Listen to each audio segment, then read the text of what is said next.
In this video, we're going to discuss a fourth method for proving identities. That is, we're going to show how you can multiply by the conjugate to prove an identity. Now, in case you forgot, a conjugate is when you have two expressions with two terms in it that are exactly the same except the middle term is the middle sign is the opposite sign. So for example, if I have the expression 3 plus x, the conjugate would be 3 minus x. So that middle sign is opposite.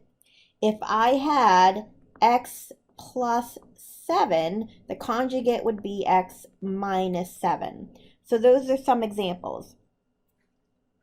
Okay, so when we try to show that 1 minus cosine x over sine x is equal to sine x over cosine x, what I'm going to do is I'm going to work on the right-hand side and I'm going to multiply the top and the bottom of this fraction by the conjugate of 1 plus cosine x. And I can do anything I want as long as I do it to both the top and the bottom. So the conjugate of 1 plus cosine x is 1 minus cosine x. So I'm going to multiply the top and the bottom by 1 minus cosine x. Now, I'm just going to bring this left-hand side down. I'm not doing anything to the side. Remember, you always want to just work on one side of the identity. Okay, across the top, when I multiply that, I get sine x times 1 minus cosine x. On the bottom, when I FOIL this out, I take 1 plus cosine x times 1 minus cosine x. I get 1 minus cosine squared x. Because this is plus and minus, which is the whole point of using conjugates, the middle term drops out. All right, I'm going to bring down the left-hand side and we're going to keep on going. Using our Pythagorean identity that 1 is equal to cosine squared plus sine squared, I know that this is equivalent to sine squared. So I'm going to rewrite the bottom. I'm going to leave the top alone. The bottom is going to become sine squared x. These are equivalent. I'm just doing a substitution. Now I have one sine on the top. Oops, I forgot my x. I have one sine x on the top and I have a sine squared x on the bottom. So I'm going to x out one on the top and one of these on the bottom. So I'm still left with one on the bottom. So I have 1 minus cosine x over sine x is equal to, now I have on the top, since I got rid of one sine on the top and one sine on the bottom, I'm left with on the top just 1 cosine x.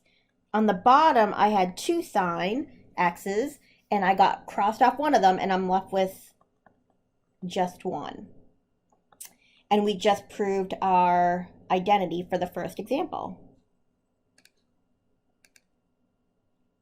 Okay, in the second example, again, I want to use multiplying by conjugate to prove this identity. So I'm going to work on the right-hand side of this equation. And I want to take 1 minus sine theta, and I want to find the conjugate and then multiply the top and the bottom of our fraction by that conjugate.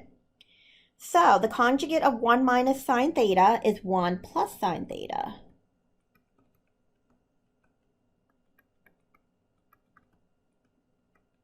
So this left-hand side, I'm just going to bring it down.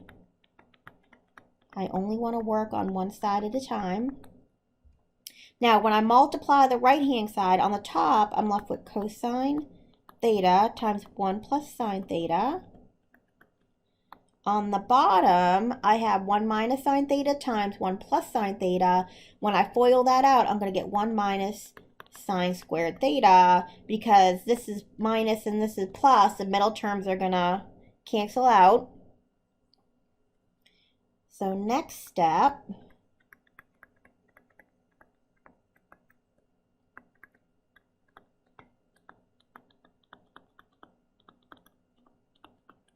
on the bottom, 1 minus sine theta, using our Pythagorean identity, 1 is equal to cosine squared plus sine squared. I know that 1 minus sine squared is equal to cosine squared theta. So I have a cosine theta on the top and 2 cosine thetas on the bottom. So what I'm going to do is I'm going to get rid of one on the top and the bottom, and I'm going to simplify this. So I have secant theta plus tangent theta is equal to, get rid of one on top, one on bottom. So I have 1 plus sine theta on top over a cosine theta. And I'm going to use one of my previous methods about breaking up fractions into 2 pieces. If you have one fraction, I'm going to break it up into 2 separate fractions. 1 over cosine theta plus sine theta over cosine theta. 1 over cosine theta, that's one of my reciprocal identities. I know that that's equal to secant theta.